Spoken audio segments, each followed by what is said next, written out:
प्यारे साथियों, आज की वीडियो में हम लोग भारत का संविधान से जुड़े एक महत्वपूर्ण टॉपिक संविधान सभा की शुरुआत करेंगे और इस संविधान सभा से बनने वाले लूसेंट समान ज्ञान के जितने भी वस्तुनिष्ठ प्रश्न हैं सभी प्रश्नों को हम लोग क्रमबद्ध पढ़ेंगे।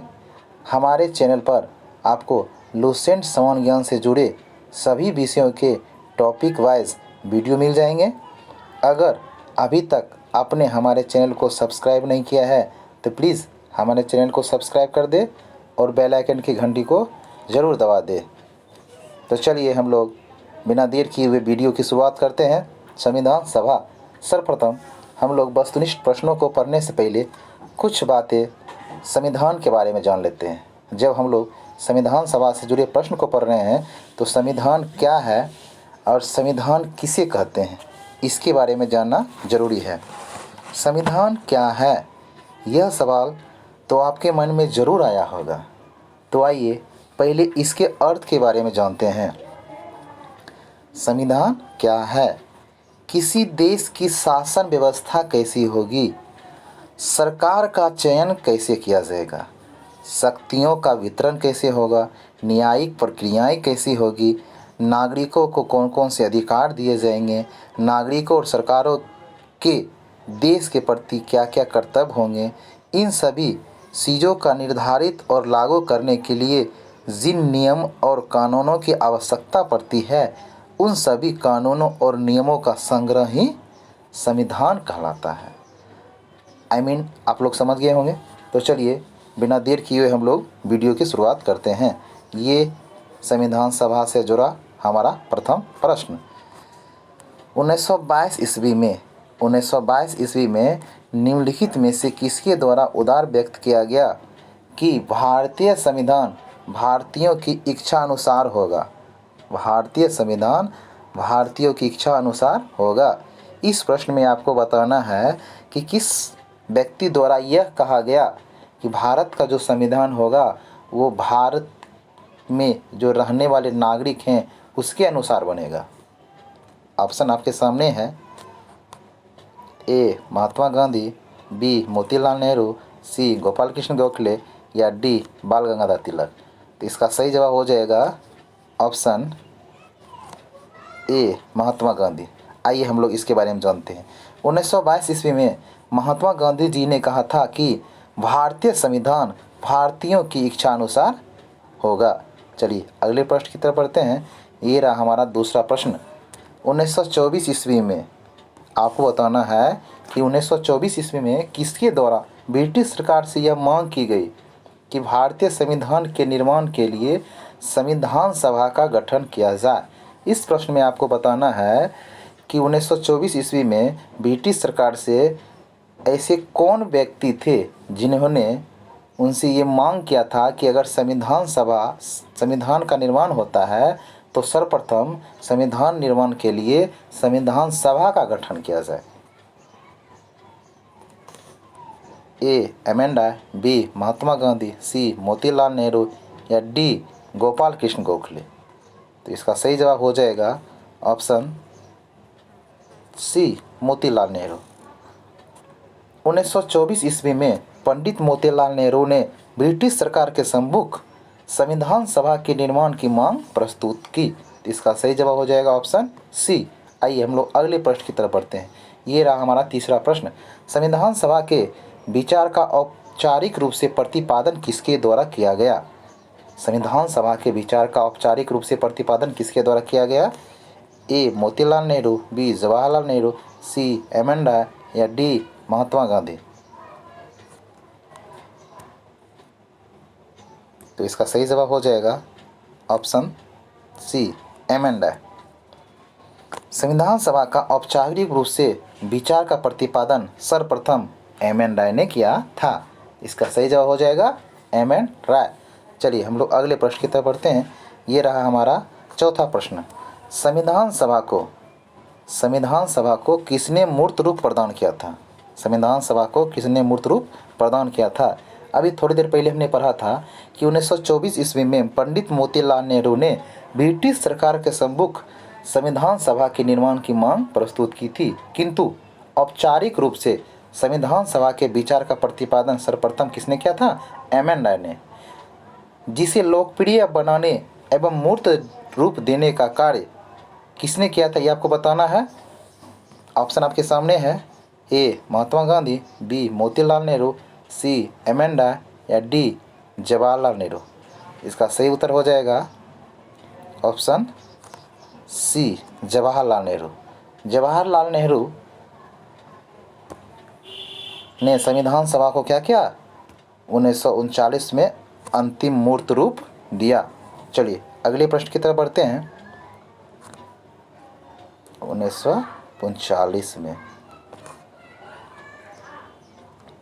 ये रहा हमारा पांचवा प्रश्न।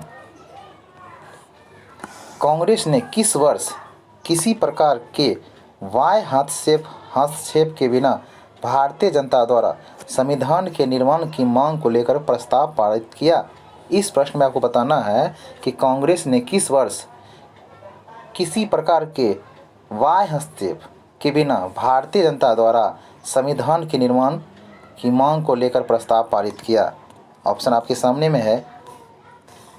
ए 1928, बी 1931, सी 1936 या डी 1942।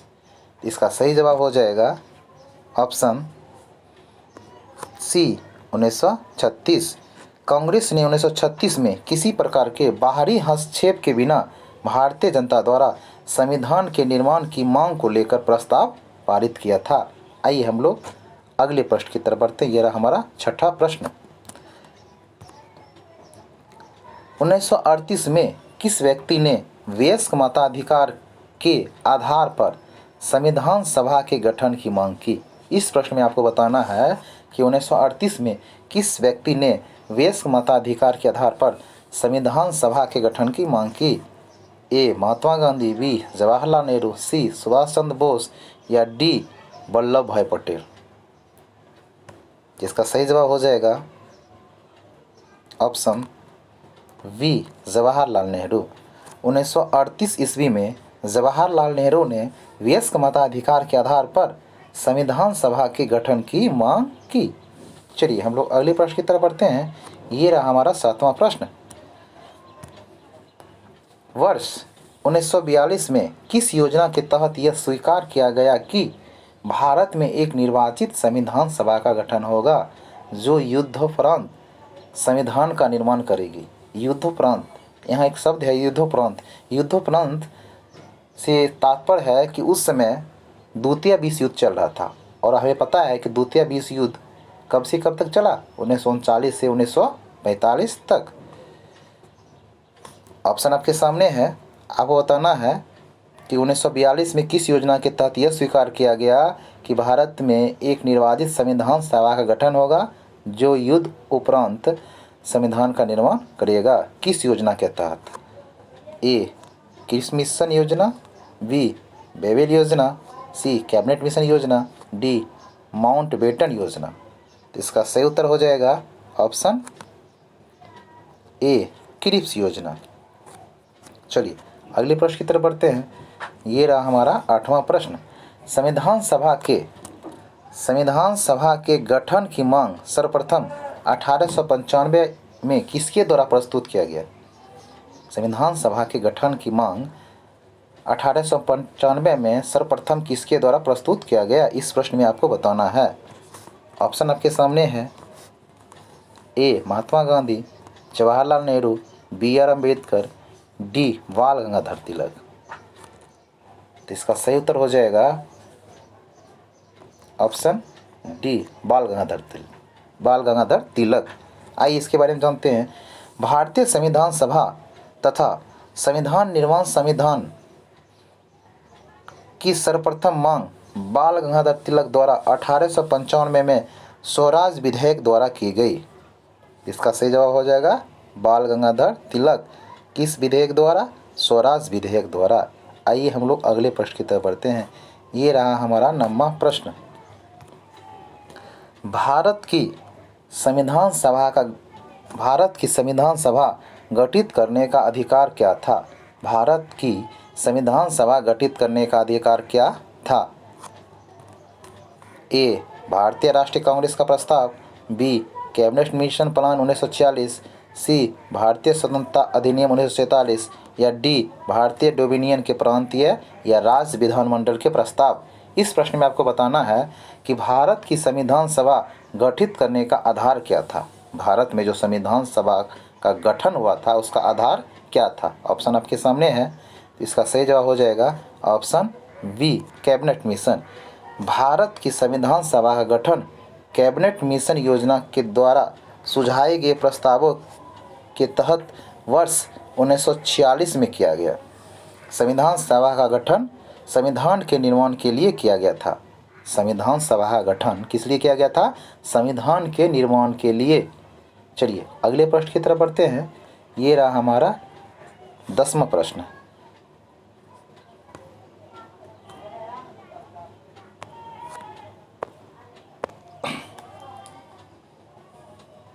भारत की संविधान किसके अनुसार गठित की गई? भारत की संविधान सभा किसके अनुसार गठित की गई? ये प्रश्न हम लोग थोड़ी देर पहले पढ़ चुके हैं। इससे मिलता जुलता प्रश्न, भारत की संविधान किसके द्वारा गठित की गई? इसका सही उत्तर हो जाएगा ऑप्शन डी कैबिनेट मिशन। आइए हम लोग अगले प्रश्न की तरफ बढ़ते हैं।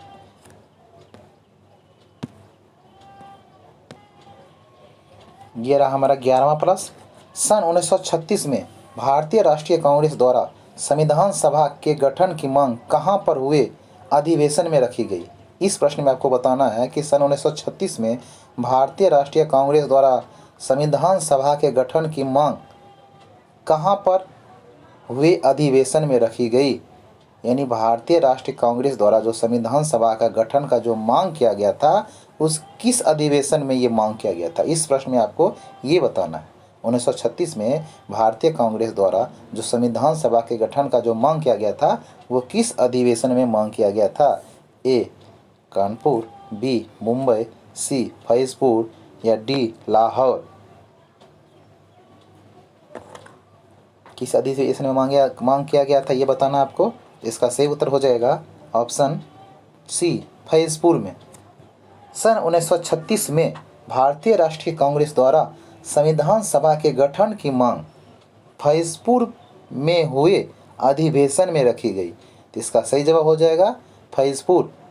भारतीय राष्ट्रीय कांग्रेस द्वारा संविधान सभा के गठन की मांग फैजपुर अधिवेशन में रखी गई। ऑप्शन डी हमारा सही है। चलिए अगले प्रश्न की तरफ हम लोग बढ़ते हैं।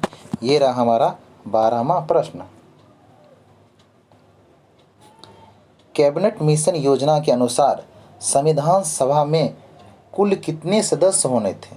कैबिनेट मिशन योजना के अनुसार संविधान सभा में कुल कितने सदस्य होने थे? ए 389, बी 409, सी 429, डी 505। इस प्रश्न में आपको बताना है कि कैबिनेट मिशन योजना जो भारत आया था उसके अनुसार संविधान सभा का जो गठन होना था उसमें कितने सदस्य होने थे। इसका सही जवाब हो जाएगा ऑप्शन ए 389। प्रस्तावित संविधान सभा में 389 सदस्य होने थे, जिनमें से 292 सदस्य भारतीय प्रांतों से, 4 मुख्य आयुक्त के राज्यों से तथा 93 देसी रियासतों से चुने जाने थे। यह एक उपयुक्त एवं लोकतांत्रिक व्यवस्था थी जो कि परिणाम पर आधारित नहीं थी। इसका सही जवाब हो जाएगा ऑप्शन ए 389। चलिए हम लोग अगले प्रश्न की तरफ बढ़ते हैं। ये रहा हमारा 13वां प्रश्न। प्रस्तावित मूल संविधान में कुल सदस्यों का विभाजन किस प्रकार होना निश्चित हुआ? प्रस्तावित मूल संविधान में कुल सदस्यों का विभाजन किस प्रकार होना निश्चित हुआ? मूल संविधान यानी जो 26 नवंबर 1949 में जो अंगीकृत हुआ था वो संविधान, संशोधन के पहले का संविधान, ये बताना है आपको। प्रस्तावित मूल संविधान में कुल सदस्यों का विभाजन किस प्रकार होना निश्चित हुआ? ए ब्रिटिश प्रांतों के 292 प्रतिनिधि, बी देसी रियासतों के 93 प्रतिनिधि, सी मुख्य कमिश्नरी क्षेत्र के 4 प्रतिनिधि, या डी उपयुक्त में से सही सभी। तो इसका सही जवाब हो जाएगा, अभी सेम यही प्रश्न हमने पिछले वीडियो में पढ़ा था, इसका सही जवाब हो जाएगा ऑप्शन डी उपयुक्त सभी। चलिए अगले प्रश्न की तरफ बढ़ते हैं। ये रहा हमारा 14वां प्रश्न। संविधान सभा के विभिन्न प्रांतों के लिए 292 सदस्यों का निर्वाचन होना था। इनमें से कांग्रेस के कितने प्रतिनिधि निर्वाचित होकर आए? इस प्रश्न में आपको बताना है कि संविधान सभा के विभिन्न प्रांतों के लिए 292 सदस्यों का निर्वाचन होना था। अलग अलग प्रांतों के लिए 292 सदस्यों का निर्वाचन होना था। इनमें से कांग्रेस के कितने प्रतिनिधि निर्वाचित होकर आए थे? ए 195, बी 208, सी 225 या डी 235। कांग्रेस के कितने प्रतिनिधि निर्वाचित होकर आए थे? इसका सही जवाब हो जाएगा ऑप्शन बी 208। आइए इसके बारे में जानते हैं। संविधान सभा के विभिन्न प्रांतों के लिए 292 सदस्यों का निर्वाचन होना था। इनमें से कांग्रेस के 208 प्रतिनिधि निर्वाचित होकर आए थे। कांग्रेस के कितने प्रतिनिधि निर्वाचित होकर आए थे? 208। 292 में से 208 प्रतिनिधि कांग्रेस के ही थे। चलिए अगले प्रश्न की तरफ बढ़ते हैं। ये रहा हमारा 15वां प्रश्न। पुनर्गठन के फलस्वरूप वर्ष 1947 में संविधान सभा के सदस्यों की संख्या कितनी रह गई? आपको बताना है कि पुनर्गठन के फलस्वरूप वर्ष 1947 में संविधान सभा के सदस्यों की संख्या कितनी रह गई। यानी संविधान सभा का जब पुनर्गठन हो गया था तब बताना है। ए 289, बी 299, सी 324 या डी 333। इसका सही जवाब हो जाएगा ऑप्शन बी 299। आइए इसके बारे में जानते हैं। देश विभाजन के बाद संविधान सभा का पुनर्गठन 31 अक्टूबर 1947 ईस्वी को किया गया और 31 दिसंबर 1947 ईस्वी को संविधान सभा के सदस्यों की कुल संख्या 299 थी, जिसमें प्रांतीय सदस्यों की संख्या एवं देशी रियासतों के सदस्यों की संख्या 70 थी। इसका सही उत्तर हो जाएगा 299। चलिए अगले प्रश्न की तरफ बढ़ते हैं। इसका सही जवाब था 299। इसका सही जवाब था 299। चलिए हम लोग अगले प्रश्न की तरफ बढ़ते हैं। ये रहा हमारा 16वां प्रश्न। संविधान सभा में देशी रियासतों के लिए कितने प्रतिनिधि थे? संविधान सभा पुनर्गठित संविधान सभा में देशी रियासतों के लिए कितने प्रतिनिधि थे? आपको बताना है कि संविधान सभा में देशी रियासतों के लिए कितने प्रतिनिधि थे। ए 100, बी 70, सी 85 या डी 65। इसका सही जवाब हो जाएगा ऑप्शन बी 70। संविधान सभा में देशी रियासतों के लिए 70 प्रतिनिधि थे। चलिए अगले प्रश्न की तरफ बढ़ते हैं। यह रहा हमारा 17वां प्रश्न। पुनर्गठित संविधान सभा में विभिन्न प्रांतों के लिए कितने प्रतिनिधि थे? ये प्रश्न इसी प्रश्न से मिलता जुलता हम लोग प्रश्न एक पिछले प्रश्न में पढ़े थे। एक प्रश्न को आपको कई ढंग से पूछ सकता है। पुनर्गठित संविधान सभा में विभिन्न प्रांतों के लिए कितने प्रतिनिधि थे? ए 208, बी 299, सी 249 या डी 289। आपको बताना है कि पुनर्गठित संविधान सभा में विभिन्न प्रांतों के लिए कितने प्रतिनिधि थे। तो इसका सही जवाब हो जाएगा ऑप्शन बी 229। पुनर्गठित संविधान सभा में विभिन्न प्रांतों के लिए कुल 229 प्रतिनिधि थे। चलिए अगले प्रश्न की तरफ बढ़ते हैं। ये रहा हमारा 18वां प्रश्न।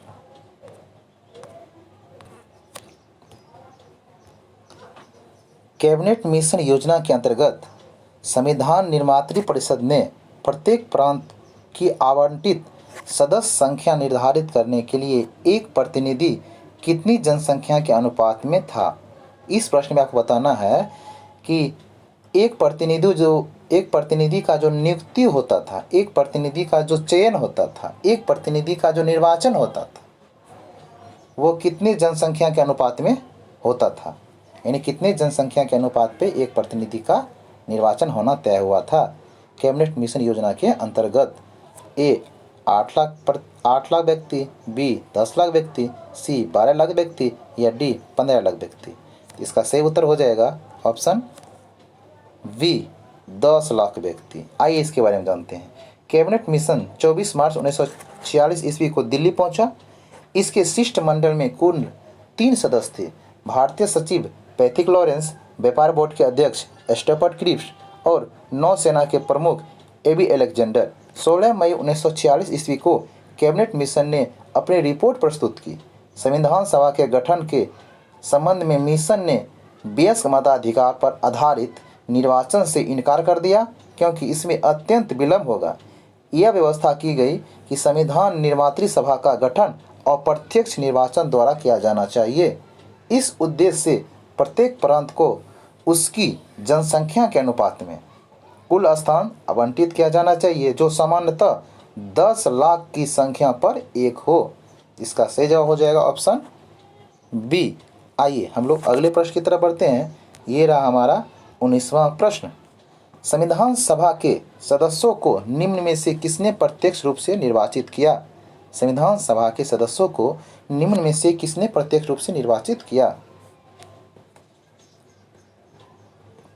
ए प्रांतों की विधानसभा, बी संघीय व्यवस्थापिका, सी उपर्युक्त दोनों, डी इनमें से कोई नहीं। तो इसका सही जवाब हो जाएगा ऑप्शन ए प्रांतों की विधानसभा। संविधान सभा के सदस्यों को प्रांतों की विधानसभा ने प्रत्यक्ष रूप से निर्वाचित किया। इसका सही जवाब हो जाएगा ऑप्शन ए। आइए हम लोग अगले प्रश्न की तरफ बढ़ते हैं। ये रहा हमारा 20वां प्रश्न। संविधान सभा में किस प्रांत का प्रतिनिधित्व सबसे अधिक था? संविधान सभा में किस प्रांत का प्रतिनिधित्व सबसे अधिक था? ए बंगाल, बी चेन्नई, सी मुंबई, डी संयुक्त प्रांत। इसका सही जवाब हो जाएगा ऑप्शन डी संयुक्त प्रांत। इसके बारे में जानते हैं। संयुक्त प्रांत या ब्रिटिश कालीन भारत में तथा भारत के स्वतंत्र होने के बाद एक प्रमुख प्रांत था। संयुक्त प्रांत ब्रिटिश कालीन भारत के रूप में जाना जाता था। यह 1 अप्रैल 1937 को अस्तित्व में आया जब तत्कालिक अंग्रेज़ों ने यूनाइटेड प्रोविंस को छोटा किया। इसके अंतर्गत लगभग वही भूभाग आता था जो वर्तमान में उत्तर प्रदेश और उत्तराखंड को मिलाकर बनता था। इसका सही हो जाएगा संयुक्त प्रांत। अगले प्रश्न की तरफ बढ़ते हैं।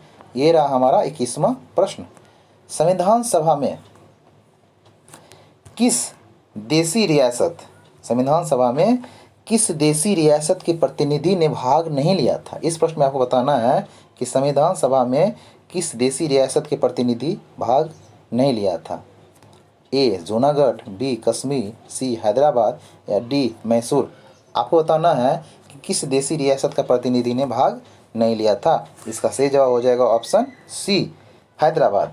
आइए इसके बारे में जानते हैं। हैदराबाद एक ऐसी रियासत थी जिसके प्रतिनिधि संविधान सभा में सम्मिलित नहीं हुए थे। हैदराबाद को भारत में शामिल करने के लिए जो सैन्य अभियान चलाया गया उसे ऑपरेशन पोलो कहा जाता है। हैदराबाद को भारत में शामिल करने के लिए जो सैन्य अभियान चलाया गया उसे ऑपरेशन पोलो कहा जाता था। इस अभियान की ज़रूरत इसलिए पड़ी क्योंकि हैदराबाद के निज़ाम ने भारत में शामिल होने के बजाय स्वतंत्र रहने का फैसला किया। इसलिए ये हैदराबाद संविधान सभा में प्रतिनिधित्व नहीं किया था। इसका सही जवाब होगा ऑप्शन सी। चलिए अगले प्रश्न की तरफ बढ़ते हैं। ये हमारा 22वां प्रश्न। बी.आर. अम्बेडकर का संविधान सभा निर्वाचन हुआ था। बी.आर. अम्बेडकर का संविधान सभा में निर्वाचन हुआ था। आपको इस प्रश्न बताना है कि बी.आर. अम्बेडकर का जो संविधान सभा में निर्वाचन हुआ था वो किस क्षेत्र से हुआ था। ए पश्चिम बंगाल से, बी मुंबई प्रेसिडेंसी से, सी तत्कालीन मध्य भारत से या डी पंजाब से। इसका सही जवाब हो जाएगा ऑप्शन ए पश्चिम बंगाल से। आइए हम लोग इसके बारे में जानते हैं। वी.एन. राव द्वारा किए गए संविधान के प्रारूप पर विचार विमर्श करने के लिए संविधान सभा द्वारा 29 अगस्त 1947 को एक संकल्प पारित करके प्रारूप समिति का गठन किया गया तथा इसके अध्यक्ष के रूप में डॉक्टर भीमराव अंबेडकर को चुना गया। संविधान सभा में अंबेडकर का निर्वाचन पश्चिम बंगाल से हुआ था। इसका सही उत्तर हो जाएगा ऑप्शन ए, पश्चिम बंगाल। आइए हम लोग 23वें प्रश्न की तरफ बढ़ते हैं। मुस्लिम लीग ने किस कारण संविधान का बहिष्कार किया? मुस्लिम लीग ने किस कारण संविधान का बहिष्कार किया? ए, मुस्लिम लीग संविधान सभा का अध्यक्ष किसी मुस्लिम को बनाना चाहता था। मुस्लिम लीग को संविधान सभा में उचित प्रतिनिधित्व नहीं मिला था। मुस्लिम लीग मुस्लिमों के लिए एक अलग संविधान बनाना चाहता था या उपर्युक्त सभी। इसका सही जवाब हो जाएगा ऑप्शन सी, मुस्लिम लीग मुस्लिमों के लिए एक अलग संविधान बनाना चाहता था। मुस्लिम लीग ने संविधान सभा का बहिष्कार इसलिए किया क्योंकि मुस्लिम लीग मुस्लिमों के लिए एक अलग संविधान बनाना चाहता था। चलिए अगले प्रश्न की तरफ बढ़ते हैं। ये रहा हमारा 24वां प्रश्न। इससे एक प्रश्न और बन सकता है कि संविधान सभा का बहिष्कार किसने किया था? तो मुस्लिम लीग ने। चलिए अगले प्रश्न की तरफ बढ़ते हैं। संविधान सभा का चुनाव निम्न में से किस आधार पर हुआ था? संविधान सभा का चुनाव निम्न में से किस आधार पर हुआ था? ए, समान अधिकार पर, बी, सर्व मताधिकार पर, बी, सीमित मताधिकार पर, डी, वर्गीय मताधिकार पर। तो इसका सही जवाब हो जाएगा ऑप्शन डी, वर्गीय मताधिकार पर। संविधान सभा का चुनाव वर्गीय मताधिकार के आधार पर हुआ था। आइए हम लोग अगले प्रश्न की तरफ बढ़ते हैं।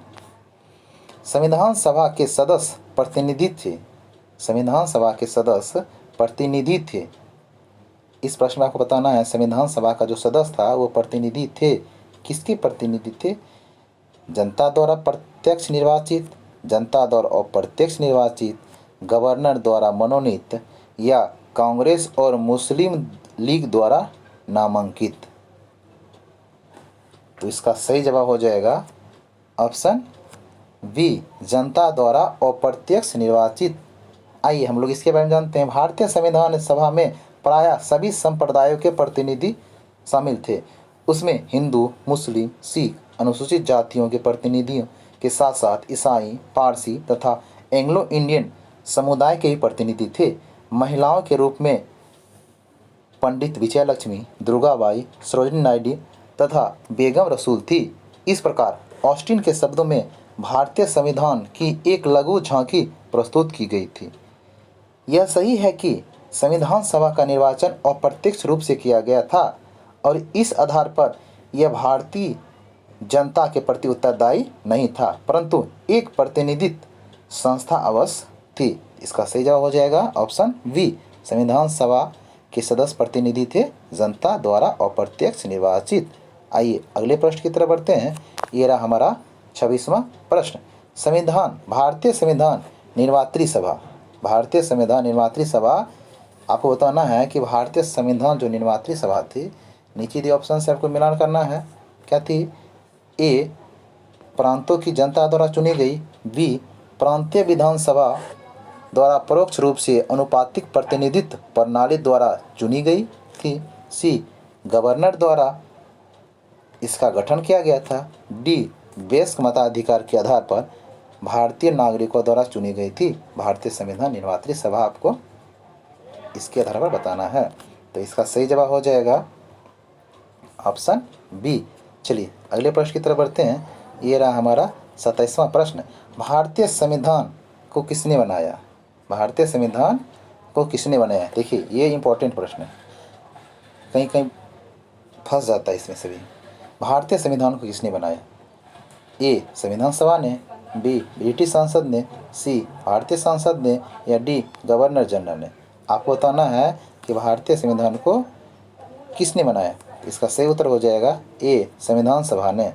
चलिए इसके बारे में थोड़ी सी जानते हैं। भारत का संविधान भारत का सर्वोच्च विधान है जो संविधान सभा द्वारा 26 नवंबर 1949 को पारित हुआ तथा 26 जनवरी 1950 से प्रभावी हुआ। चलिए अगले प्रश्न की तरफ बढ़ते हैं हम लोग। ये रहा हमारा 28वां प्रश्न। संविधान सभा के लिए चुनाव कब संपन्न हुए? संविधान सभा के लिए चुनाव कब संपन्न हुए? ए 1945, बी 1946, डी 1947 या सी 1947 या डी 1948। इसका सही जवाब हो जाएगा ऑप्शन बी 1946। संविधान सभा के लिए चुनाव कब संपन्न हुए? 1946। संविधान सभा के लिए चुनाव कब संपन्न हुए? इसका सही जवाब था 1946। आइए हम लोग अगले प्रश्न की तरफ बढ़ते हैं। ये रहा हमारा 29वां प्रश्न। भारतीय संविधान सभा की स्थापना कब हुई? भारतीय संविधान सभा, जिस संविधान सभा की हम लोग बात कर रहे हैं आज, उस संविधान सभा की स्थापना कब हुई? ए 10 जून 1946, बी 9 दिसंबर 1946, सी 26 नवंबर 1949 या डी 26 दिसंबर 1949। इसका सही जवाब है ऑप्शन बी 9 दिसंबर 1946। भारतीय संविधान सभा का स्थापना कब हुई? 9 दिसंबर 1946। आइए इसके बारे में कुछ जानते हैं। भारतीय संविधान सभा की स्थापना 9 दिसंबर 1946 को उसकी प्रथम बैठक के आरंभ होने के साथ हुई थी। 20 नवंबर 1946 को वायसराय ने निर्वाचित प्रतिनिधियों को आमंत्रित किया कि वे 9 दिसंबर 1946 को संविधान सभा की पहली बैठक में उपस्थित हो। तो इसका सही जवाब हो जाएगा ऑप्शन बी। संविधान सभा का स्थापना हुआ था 9 दिसंबर 1946 और 20 दिसंबर 1946 को वायसराय ने निर्वाचित प्रतिनिधि को क्या किया था? प्रथम बैठक में आने के लिए आमंत्रित किया था।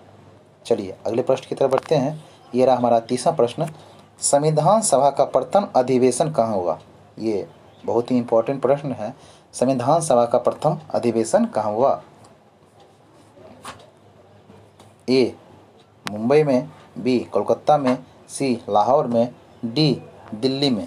संविधान सभा का प्रथम अधिवेशन कहाँ हुआ? तो इसका सही उत्तर हो जाएगा ऑप्शन डी दिल्ली में। संविधान सभा का प्रथम अधिवेशन 9 दिसंबर 1946 को संसद भवन के केंद्रीय कक्ष दिल्ली में प्रारंभ हुआ। सच्चिदानंद सिन्हा इसके अस्थायी अध्यक्ष चुने गए। बाद में 11 दिसंबर 1946 को डॉक्टर राजेंद्र प्रसाद को अस्थायी अध्यक्ष चुना गया तथा उनकी अध्यक्षता में संविधान निर्माण की प्रक्रिया प्रारंभ हुई। इसका सही उत्तर हो जाएगा संविधान सभा का प्रथम अधिवेशन कहाँ हुआ? दिल्ली में। आइए अगले प्रश्न की तरफ बढ़ते हैं। ये रहा हमारा 31वां प्रश्न। संविधान सभा के उद्घाटन अधिवेशन की अध्यक्षता किसने की थी? संविधान सभा के उद्घाटन अधिवेशन की अध्यक्षता किसने की थी? तो इसका सही जवाब हो जाएगा A Jawaharlal Nehru, B Sachchidanand Sinha, C B R Ambedkar या डी राजगोपालाचारी। सही जवाब है ऑप्शन बी सच्चिदानंद सिन्हा। 9 दिसंबर 1946 को संविधान सभा के प्रथम बैठक की अध्यक्षता डॉक्टर सच्चिदानंद सिन्हा ने किया था। चलिए अगले प्रश्न की तरफ बढ़ते हैं। ये रहा हमारा 32वां प्रश्न। संविधान सभा का पहला सत्र हुआ था। संविधान सभा का पहला सत्र हुआ था। इस प्रश्न को बताना है कि संविधान सभा का पहला सत्र कब हुआ था? ए 16 अगस्त 1947 को, बी 26 जनवरी 1948 को, सी 9 दिसंबर 1946 को, डी 26 नवंबर 1946 को। संविधान सभा का पहला सत्र कब हुआ था? है ना? तो इसका जवाब सबको पता है। ये प्रश्न ये पढ़ रहे हैं हम लोग, लगभग वही प्रश्न पढ़ रहे हैं, मिलता जुलता। तो इसका सही उत्तर हो जाएगा ऑप्शन सी। और इस दिन सर्वप्रथम किसकी अध्यक्षता में हुआ था? सच्चिदानंद सिन्हा, ये अस्थायी अध्यक्ष थे। चलिए अगले प्रश्न की तरफ बढ़ते हैं। ये रहा हमारा 33वां प्रश्न। संविधान सभा के अस्थायी अध्यक्ष कौन थे? संविधान सभा के अस्थायी अध्यक्ष कौन थे? तो इसका सही उत्तर हो जाएगा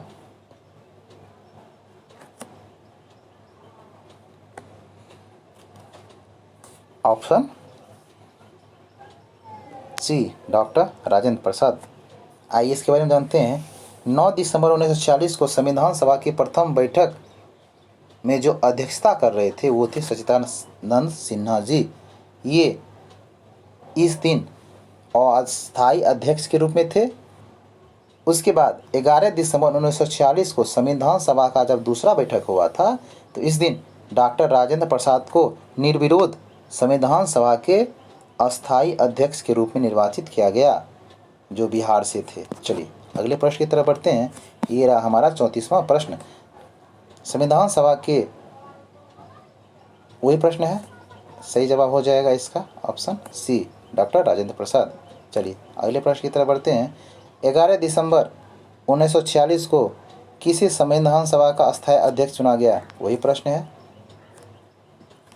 इसका उत्तर हो जाएगा ऑप्शन बी। देखिए प्रश्न पूछने का तरीका अलग अलग है, प्रश्न वही है लेकिन अलग अलग तरीका अपनाया गया है। हमें सिर्फ अस्थायी अध्यक्ष और अस्थायी अध्यक्ष को याद रखना पड़ेगा और पहली बैठक और दूसरी बैठक तारीख के साथ याद रखना पड़ेगा। चलिए अगले प्रश्न की तरफ बढ़ते हैं। ये रहा हमारा 36वां प्रश्न। संविधान सभा के संवैधानिक सलाहकार कौन थे? संविधान सभा के संवैधानिक सलाहकार कौन थे? इस प्रश्न में आपको बताना है संविधान सभा के संवैधानिक सलाहकार कौन थे। ए शरदचंद्र बोस, बी के.एम. मुंशी, सी रफ़ी अहमद किदवई, डी बेनेगल नरसिंह राव यानी वी.एन. राव। इनका शॉर्ट नाम है वी.एन. राव। इसका सही उत्तर हो जाएगा ऑप्शन डी, कहीं कहीं बी.एन. राव लिखा रहेगा, बी.एन. राव। आइए इसके बारे में हम लोग थोड़ा सा जानते हैं कि 11 दिसंबर 1946 की बैठक में समितियों, उप समितियों तथा संविधान सभा के अध्यक्ष की सहायता के लिए वी.एन. राव को संविधान सभा का संवैधानिक सलाहकार नियुक्त किया गया। चलिए अगले प्रश्न की तरफ बढ़ते हैं। यह रहा हमारा 37वां प्रश्न। संविधान सभा के चुने हुए अस्थायी अध्यक्ष कौन थे? संविधान सभा के चुने हुए अस्थायी अध्यक्ष कौन थे? सेम वही प्रश्न है, सिर्फ प्रश्न को घुमा के पूछ दिया है तो ऑप्शन सी। चलिए अगले प्रश्न की तरफ बढ़ते हैं। निम्नलिखित में से कौन संविधान सभा का सदस्य नहीं था? निम्नलिखित में से कौन संविधान सभा का सदस्य नहीं था? A K M. Munshi, B N Gopalaswamy Ayyar, B HS.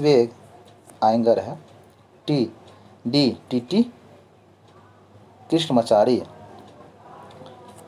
इसका सही उत्तर हो जाएगा संविधान सभा का सदस्य नहीं था ऑप्शन सी, एच.एच. बेग।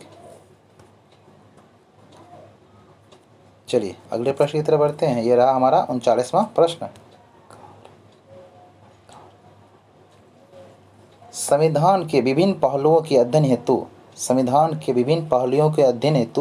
संविधान सभा ने कितनी समितियां नियुक्त की? संविधान के विभिन्न पहलुओं हेतु संविधान सभा ने कितनी समितियां नियुक्त की? कहीं के ये प्रश्न को ऐसे ही पूछा जाएगा कि संविधान सभा में कितनी समितियां थी? ए 9, बी 12, सी 13 या डी 16। इसका सही उत्तर हो जाएगा ऑप्शन सी, 16। संविधान सभा में कुल 13 समितियां की नियुक्ति की गई। 22 जनवरी 1947 ईस्वी को उद्देश्य प्रस्ताव की स्वीकृति के बाद संविधान सभा ने संविधान निर्वाचन हेतु अनेक समितियां नियुक्त की। इनमें प्रमुख थी वार्ता समिति, संघ संविधान समिति, प्रांतीय संविधान समिति, संघ शक्ति समिति और प्रारूप समिति। तो कुल कितनी सदस्य समितियां थी? 13 समितियां। चलिए 40वें प्रश्न की तरफ बढ़ते हैं। संविधान सभा के प्रारूप, जिसे मसविदा भी कहते हैं, संविधान सभा के प्रारूप समिति की नियुक्ति कब हुई? संविधान सभा के प्रारूप समिति की नियुक्ति कब हुई? पिछले प्रश्न हमने पढ़ा था कुल कितनी समितियां थी? 13। उस 13 समितियों में से एक समिति थी प्रारूप समिति भी। तो इसकी नियुक्ति कब हुई? ए 29 अप्रैल, बी 11 जून, सी 19 अगस्त या डी 16 दिसंबर। इसका सही उत्तर हो जाएगा ऑप्शन सी, 29 अगस्त 1947। 29 अगस्त 1947 को संविधान सभा ने एक प्रारूप समिति का निर्वाचन किया। डॉक्टर भीमराव अंबेडकर समिति के सभापति नियुक्त हुए। प्रारूप समिति के सदस्यों की संख्या 7 थी। चलिए अगले प्रश्न की तरफ बढ़ते हैं। ये रहा हमारा 41वां प्रश्न।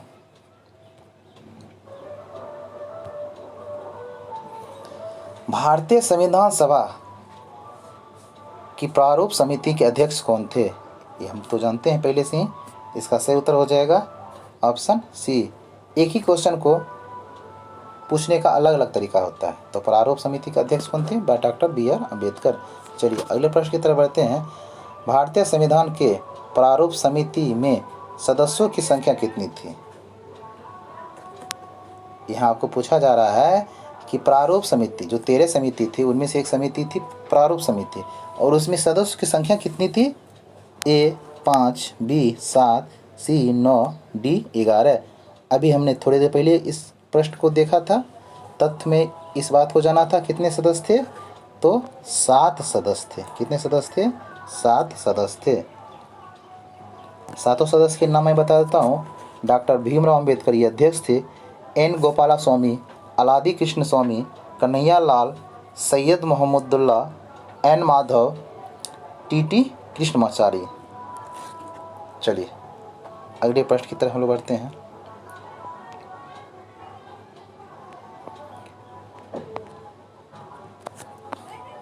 ये रहा हमारा 43वां प्रश्न। निम्न में से कौन भारतीय संविधान की प्रारूपण समिति के सदस्य नहीं थे? अभी जिस समिति की हम लोग बात कर रहे थे, प्रारूप समिति, जिसके अध्यक्ष थे कौन? डॉक्टर भीमराव अम्बेडकर। तो इस ऑप्शन में से आपको बताना है कि कौन सदस्य नहीं थे। कौन सदस्य नहीं थे?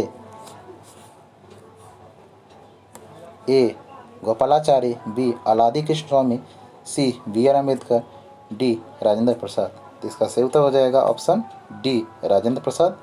ये प्रारूप समिति के सदस्य नहीं थे, ये संविधान सभा के अस्थायी अध्यक्ष थे जो निर्विरोध चुने गए थे। चलिए अगले प्रश्न की तरफ बढ़ते हैं। ये रहा हमारा 44वां प्रश्न। निम्नलिखित में से कौन प्रारूप समिति का सदस्य नहीं था? आपको प्रारूप समिति का सदस्य से जुड़े जितने प्रश्न होते हैं सब में आपको सदस्य का भी नाम याद रखना पड़ेगा, तभी जाके आप प्रश्न को बना सकते हैं।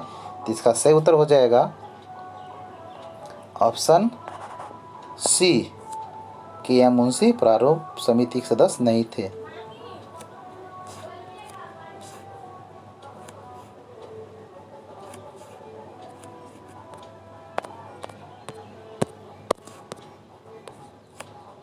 सॉरी, इसमें मैं गलत बता दिया। प्रारूप समिति के सदस्य कौन नहीं थे? तो जवाहरलाल नेहरू। सॉरी, जवाहरलाल नेहरू प्रारूप समिति के सदस्य नहीं थे, जबकि KM मुंशी प्रारूप समिति के सदस्य थे। मोहम्मद सदाउल्लाह प्रारूप समिति के सदस्य थे। गोपाला स्वामी आयंगर भी प्रारूप समिति के सदस्य थे। इसके अलावा TT Krishnamachari, N Madhavrao, BR Ambedkar ये सभी प्रारूप समिति के सदस्य थे।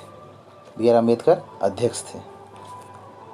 चलिए इनको लगा करके 7 सदस्य थे। चलिए अगले प्रश्न की तरफ बढ़ते हैं। ये रहा हमारा 45वां प्रश्न। संविधान की प्रारूप समिति के समक्ष प्रस्तावना का प्रस्ताव किसने रखा? संविधान की प्रारूप समिति के समक्ष प्रस्तावना का प्रस्ताव किसने लगा? प्रारूप समिति से हम लोग समझते हैं, प्रारूप समिति मतलब होता है क्या कि संविधान का रूप कैसा होगा ये वो बताता है। तो प्रारूप समिति के समक्ष प्रस्तावना का प्रस्ताव किसने रखा? A BR Ambedkar, BN Rao, Mahatma Gandhi या जवाहरलाल नेहरू। इसका सही उत्तर हो जाएगा ऑप्शन D जवाहरलाल नेहरू।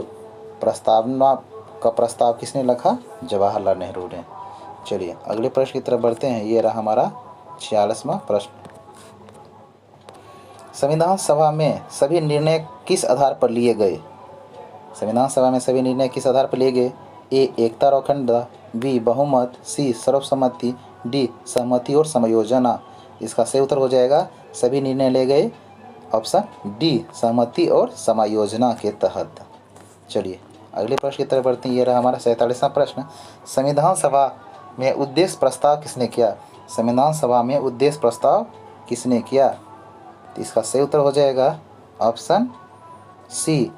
संविधान सभा में उद्देश्य प्रस्ताव किसने किया? डॉक्टर जवाहरलाल नेहरू, जिसे प्रस्तावना भी कहते हैं, और ये संविधान का क्या है, आत्मा है। प्रस्तावना संविधान का क्या है, आत्मा है। चलिए अगले प्रश्न की तरफ बढ़ते हैं। ये रहा हमारा 48वां प्रश्न। भारतीय संविधान सभा की संघीय शक्ति समिति के अध्यक्ष कौन थे? भारतीय संविधान सभा की संघीय शक्ति समिति के अध्यक्ष कौन थे? A Sardar Patel, B R Ambedkar, C Alladi Krishna Swami Ayyar, D Pandit Jawaharlal Nehru. इसका सही उत्तर हो जाएगा ऑप्शन डी, पंडित जवाहरलाल नेहरू। संघीय शक्ति समिति के अध्यक्ष कौन थे? पंडित जवाहरलाल नेहरू। चलिए अगले प्रश्न की तरफ बढ़ते हैं। ये रहा हमारा 49वां प्रश्न। भारतीय संविधान को अपनाया गया, भारतीय संविधान को अपनाया गया ए संविधान सभा द्वारा, बी गवर्नर जनरल द्वारा, सी ब्रिटिश संसद द्वारा, या डी भारतीय संसद द्वारा। संविधान सभा को अपनाया गया किसके द्वारा? तो इसका सही जवाब हो जाएगा ऑप्शन ए, भारतीय संविधान द्वारा। चलिए अगले प्रश्न की तरफ बढ़ते हैं। यह रहा हमारा 50वां प्रश्न। भारत को एक संविधान देने का प्रस्ताव संविधान सभा द्वारा पारित किया गया।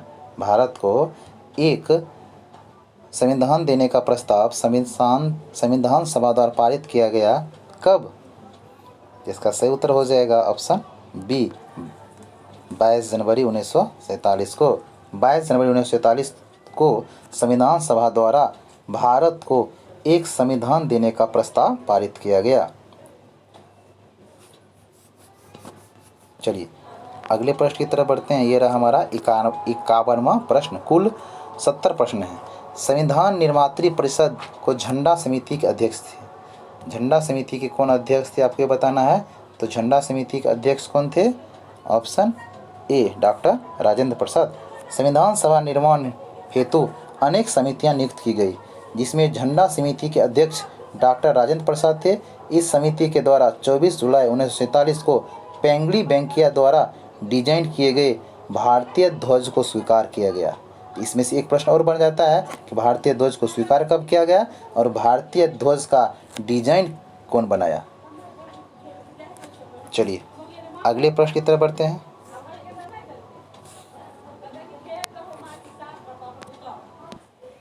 झंडा समिति के अध्यक्ष कौन थे? इसका सही जवाब हो जाएगा ऑप्शन ए, राजेंद्र प्रसाद। चलिए अगले प्रश्न की तरफ बढ़ते हैं। ये रहा हमारा 52वां प्रश्न। राष्ट्रीय झंडे की अभिकल्पना को भारत की संविधान सभा में ग्रहण किया गया। राष्ट्रीय झंडे की अभिकल्पना को भारतीय संविधान में ग्रहण किया गया। थोड़ी देर पहले हमने इस प्रश्न को पढ़ा था, जब झंडा समिति के अध्यक्ष रूप में उसके तथ्य को जान रही थी, तो उसमें देखा था हमने कि कब किया गया था अभिकल्पना भारतीय राष्ट्रीय ध्वज को। इसका सही उत्तर हो जाएगा ऑप्शन सी। इसके बारे में जानते हैं। भारतीय राष्ट्रीय ध्वज को वर्तमान स्वरूप में जुलाई 1947 को आयोजित भारतीय संविधान सभा की बैठक के दौरान अपनाया गया, जो 15 अगस्त 1947 को अंग्रेजों से भारत की स्वतंत्रता के कुछ दिन पूर्व की गई थी। इसे 15 अगस्त 1947 और 26 जनवरी 1950 के बीच भारत के राष्ट्रीय ध्वज के रूप में अपनाया गया। चलिए अगले प्रश्न की तरफ बढ़ते हैं। ये रहा हमारा 53वां प्रश्न। भारतीय संविधान सभा ने भारतीय राष्ट्रीय ध्वज को रूपरेखा को अंगीकार किया था। वही प्रश्न है, इसका सही जवाब हो जाएगा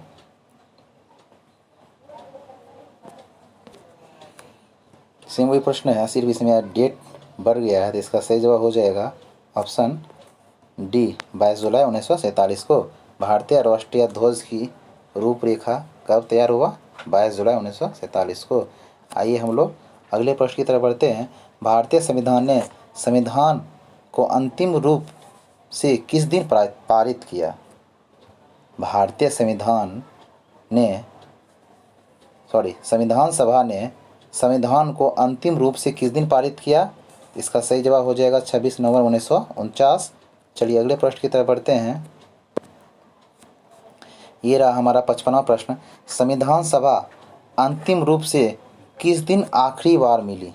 संविधान सभा का जो अंतिम रूप था वो किस दिन आखिरी बार मिली?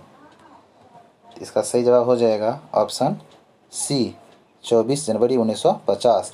इस प्रश्न को ऐसे पूछ सकता है कि संविधान सभा का अंतिम बैठक किस दिन हुआ था।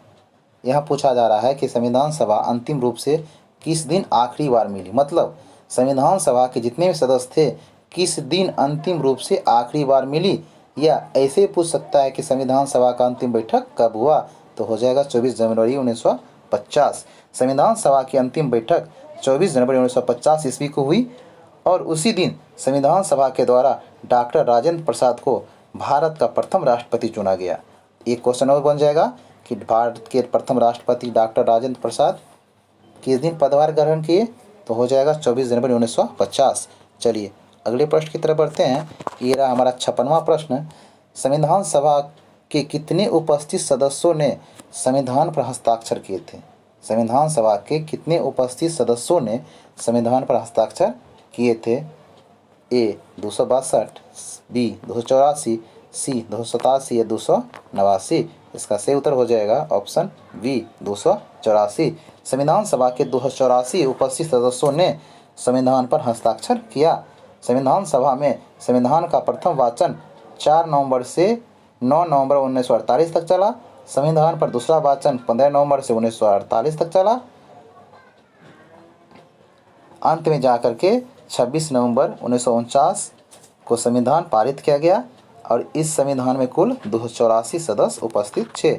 चलिए अगले प्रश्न की तरफ बढ़ते हैं। ये रहा हमारा 57वां प्रश्न। संविधान सभा द्वारा अंतिम रूप से पारित संविधान में कुल कितने अनुच्छेद और अनुसूचियां थी? इस प्रश्न में आपको बताना है कि संविधान सभा द्वारा अंतिम रूप से पारित संविधान में कुल कितने अनुच्छेद और अनुसूचियां थी। इस प्रश्न को इस तरह पूछा जा सकता है कि मूल संविधान में कुल कितने अनुच्छेद और कुल कितनी अनुसूचियां थी। तो इसका सही जवाब हो जाएगा ऑप्शन सी 395 अनुच्छेद और 8 अनुसूचियां थी। जबकि वर्तमान का जो अगर बात किया जाएगा तो वर्तमान संविधान में 395 अनुच्छेद से ज़्यादा हो गए, है ना। 395 अनुच्छेद से ज़्यादा हो गए। ये कितने हैं? तो वर्तमान अनुच्छेद में 450 अनुच्छेद हैं और अनुसूचियाँ कितनी हैं? तो 12 अनुसूचियाँ हैं। भाग कितने हैं? तो 22 भाग हैं। चलिए हम लोग 58वां प्रश्न की तरफ बढ़ते हैं। ये रहा हमारा 58वां प्रश्न। संपूर्ण भारतीय संविधान के निर्माण में संविधान सभा को कितना समय लगा? इस प्रश्न में ये पूछा जा रहा है कि संविधान के निर्माण में कितने समय लगे। संविधान के निर्माण में संविधान सभा को बनाने में कितने समय लगे, ये सबको पता होगा। इसी प्रश्न है, तो इसका सही उत्तर होगा ऑप्शन बी। ऑप्शन बी 2 वर्ष 11 महीना और 18 दिन। 2 वर्ष 11 महीना और 18 दिन। चलिए अगले प्रश्न की तरफ बढ़ते हैं।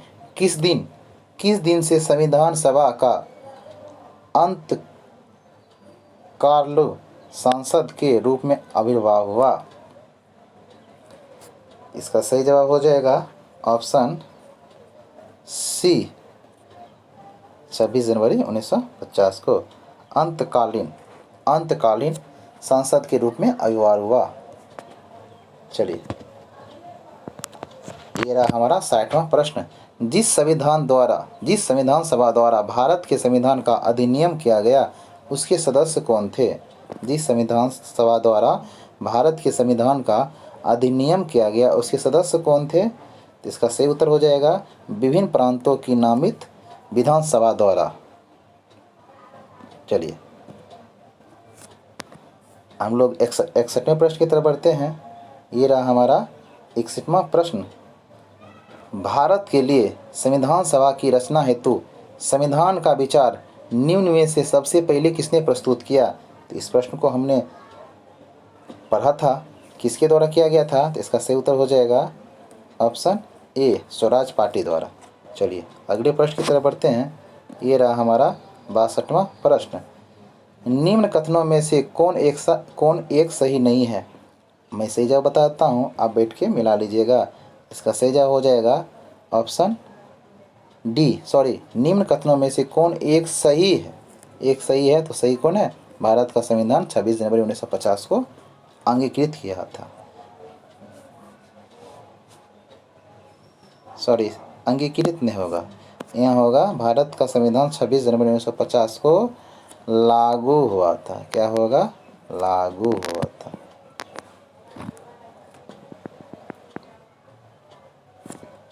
चलिए सॉरी, इस प्रश्न को एक बार फिर पढ़ते हैं हम लोग।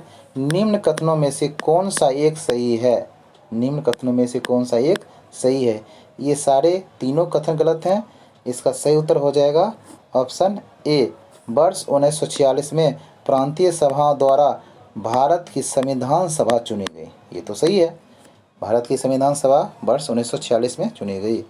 चलिए हम लोग अगले प्रश्न की तरफ बढ़ते हैं। ये रहा हमारा 63वां प्रश्न। ये सूची 1 को सूची 2 से मिलाने वाला है, आप बैठ के मिला लीजिएगा। इसका सही उत्तर हो जाएगा ऑप्शन डी, ए और 4। 64वां प्रश्न। भारतीय संविधान के प्रथम दिन के अधिवेशन की अध्यक्षता किसने की थी? भारतीय संविधान के प्रथम दिन की अध्यक्षता किसने की थी? सभी पता है, सच्चिदानंद सिन्हा ने। चलिए अगले प्रश्न 65वें प्रश्न। भारत के संविधान का निर्माता किसे कहा जाता है? भारत के संविधान का निर्माता किसे कहा जाता है? सभी को पता है, बी.आर. अम्बेडकर। भारत के संविधान का निर्माता बी.आर. अम्बेडकर। चलिए अगले प्रश्न की तरफ। संविधान पांडुलिखन समिति का निम्न में से कौन सदस्य नहीं था? पांडुलिखन समिति का सदस्य कौन नहीं था? तो सही जवाब हो जाएगा ऑप्शन डी। चलिए 67वें प्रश्न तरफ। भारत का संविधान कब लागू हुआ? बहुत इजी प्रश्न। भारत का संविधान कब लागू हुआ? ऑप्शन ए 26 जनवरी 1950। संविधान को 26 जनवरी के दिन ही लागू करने का निर्णय क्यों किया गया? ये बहुत महत्वपूर्ण क्वेश्चन है कि 26 जनवरी को ही संविधान लागू क्यों किया गया? इसका सही जवाब हो जाएगा ऑप्शन ए। कांग्रेस ने इस तिथि को 1930 में स्वतंत्रता दिवस के रूप में मनाया था। और 26 जनवरी को हम लोग किस नाम से जानते हैं? गणतंत्र दिवस के रूप में। संविधान सभा में महिला सदस्यों की कुल संख्या कितनी थी? संविधान सभा में महिला सदस्यों की कुल संख्या कितनी थी? तो इसका सही जवाब हो जाएगा ऑप्शन डी। संविधान सभा में महिला सदस्यों की कुल संख्या कितनी थी? Option D. संविधान सभा में महिला सदस्यों की कुल संख्या कितनी थी? 15। 15 के नाम मैं बता दूं। विजय लक्ष्मी पंडित, राजकुमारी अमृता कौर, सरोजिनी नायडू, सुचेता कृपलानी, पूर्णिमा बनर्जी, लीला राय, दुर्गाबाई, हंसा मेहता, कमला चौधरी, रेणुका राय, मालती चौधरी, दक्षयानी बेलादुन, बेगम एजाज, एनी मस्करनी और डी में अम्मू स्वामीनाथन थी। कुल 15 महिला सदस्य थी। चलिए लास्ट प्रश्न की तरफ बढ़ते हैं। ये है हमारा अंतिम प्रश्न। संविधान सभा में सभी निर्णय किस आधार पर लिए गए? ये प्रश्न को हमने एक बार और पढ़ चुका है। इसका सही उत्तर हो जाएगा ऑप्शन डी, सहमति और समायोजना के आधार पर। तो आपको हमारा वीडियो कैसा लगा कमेंट करके ज़रूर बताइएगा। धन्यवाद।